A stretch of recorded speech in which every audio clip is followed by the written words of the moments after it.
à travers toutes ces vallées, que vous vous êtes connu vous-même, et par conséquent, vous avez compris que vous êtes, en fait, moi. Et le maître intérieur de Attar, c'était le fameux Hallaj, qui disait « Je suis Dieu ». Et qu'éprouvent les oiseaux, à part qu'ils sont, elle, la Simorgh, et que la Simorgh, c'est eux. Et en même temps, disent-ils, en même temps, elle est elle, et nous, on est nous. On est à la fois ensemble et séparés, puisqu'il y a un abîme entre le créé et le créateur. Enfin, donc, elle leur dit, pour comprendre cette énigme, maintenant il est temps de vous jeter dans mon feu. Et quand les oiseaux se jettent dans le feu de la Simorgh, à ce moment-là, eh bien, nous dit Athosh, je n'ai pas de mots pour vous dire ce qu'ils vivent, puisque c'est impossible. Ceux qui se sont jetés dans le feu, évidemment, se sont anéantis, mais là, c'est plus le néant du départ, qui était un mal et qui était ténèbres. Là, c'est l'annihilation de la fin, du soi, qui permet de se fondre totalement dans l'autre, comme le papillon disparaît dans le feu de la chandelle. En réalité, le papillon devient feu, de même nature que le feu. Et c'est tout le paradoxe, en fait, de la mystique, c'est que, en fait, quand on s'annihile, quand on devient rien, on devient tout. Quand on meurt, on prend vie. Attar le dira tout du long du poème. Quand on s'abandonne, on devient.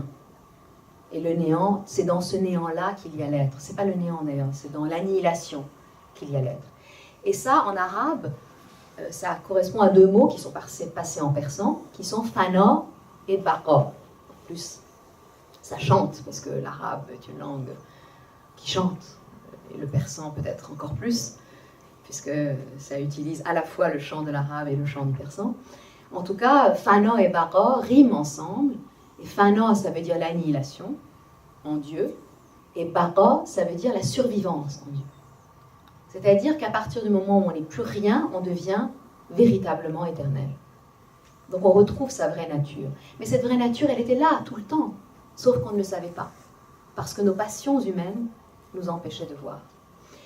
Or, quoi de mieux que l'amour pour faire ce cheminement d'abandon de soi? Même, et ça Rumi nous le disait au départ, quand je vous ai lu ce passage où il dit « L'amour, qu'il soit de ce côté-ci ou de l'autre, ça veut dire qu'il soit humain, terrestre ou céleste, nous amène toujours à résoudre l'énigme. » Et l'énigme, c'est cette énigme de l'identité. En réalité, donc, quoi d'autre, quoi mieux que l'expérience de l'amour peut mener à renoncer à soi? Ça, on le sait même dans nos amours les plus terrestres. Quand on est amoureux, on ne pense plus à soi. On est prêt à faire des choses incroyables. On est prêt à faire des sacrifices et des renoncements inouïs. Même quand on aime un être dont on sait que, voilà, c'est juste un être de chair et qu'un jour il disparaîtra comme nous-mêmes. Une mère, elle est prête à renoncer à sa propre vie pour l'amour de ses enfants. Donc toutes les formes d'amour, dans l'amitié, enfin tout amour que nous éprouvons dans ce monde, même pour des êtres qui ne sont pas des êtres divins, en réalité nous apprennent de manière royale la voie du renoncement à nous-mêmes. C'est pourquoi l'amour est si important dans la voie spirituelle. Parce que si on pense que le cheminement, c'est d'effacer l'ego pour faire advenir le vrai soi, qui est notre part divine, alors on comprend pourquoi l'amour est si central. Jamais la raison ne peut nous mener à ce renoncement à soi. D'ailleurs, Rumi le dit très bien dans un poème. Alors, je n'aurai pas le temps de vous parler de Rumi, mais contrairement à ce que je vous avais promis. Mais enfin, je vous dirais juste rapidement que Rumi lui-même, dans sa propre vie, il a vécu ce cheminement qu'a vécu d'ailleurs le Cheikh San'an, par exemple, qui est d'aller de la connaissance la plus parfaite et la plus complète jusqu'à le renoncement à soi dans l'expérience de l'amour. Pourquoi? Parce que il avait quitté le monde, il avait quitté la ville de Badr qui se trouve aujourd'hui à l'extrémité du monde de l'est de l'Iran, donc en Afghanistan actuel. Et donc il avait quitté Balkh dans son enfance, il est né en 1207, parce qu'il y avait les menaces mongoles, et heureusement que son père l'a emmené, puisque quelques années après leur départ, la ville de Balkh a été absolument réduite à néant. Les Mongols ont tout détruit, ils ont passé tout le monde au fil de l'épée. Donc il est parti, il a vécu en Anatolie, et puis là, sous la houlette de son père, il est allé à Alep, il a fait toutes les études de théologie, enfin il est devenu un très grand théologien, en même temps qu'un très grand mystique.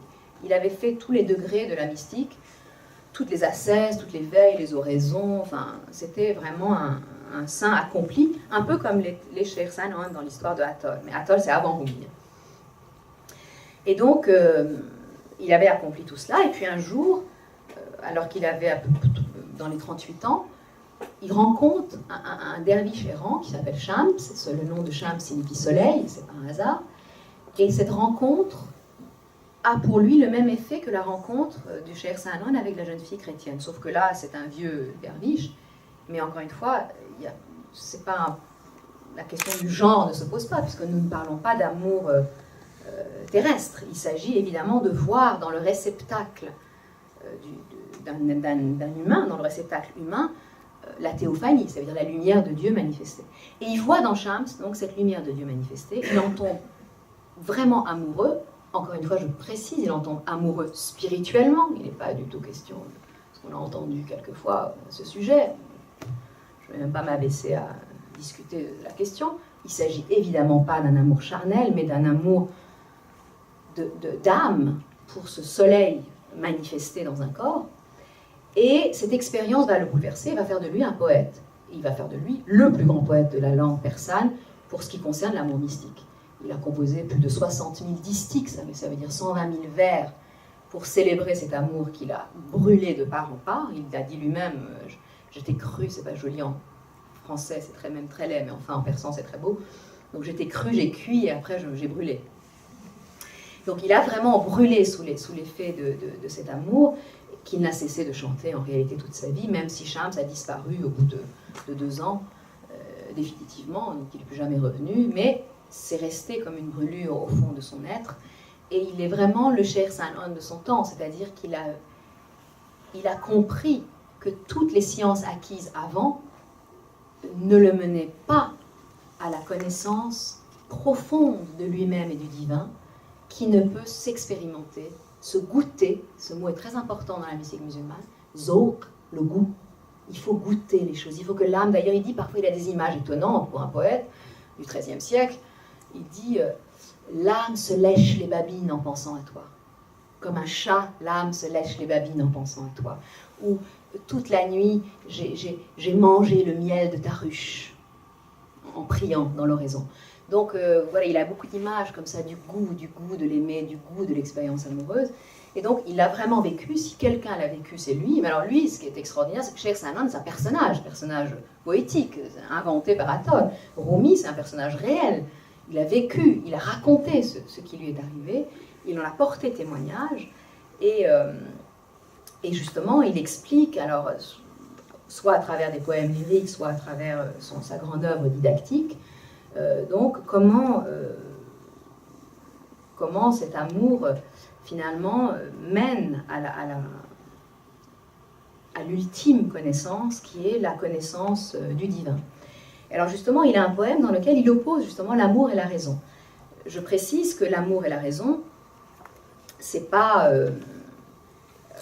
la raison dans le sens l'organe qui permet de connaître ultimement, c'est-à-dire l'intellect supérieur. Il s'agit de la raison ordinaire qui, au contraire, nous empêche d'avancer. Pourquoi ? Parce que la raison nous dit, mais tu ne vas pas t'anéantir. C'est juste pas raisonnable. Hein, ça ne se fait pas. On n'a pas envie. Mais qu'est-ce qui fait qu'on va au-delà de cette raisonnabilité de notre être, quand on aime ?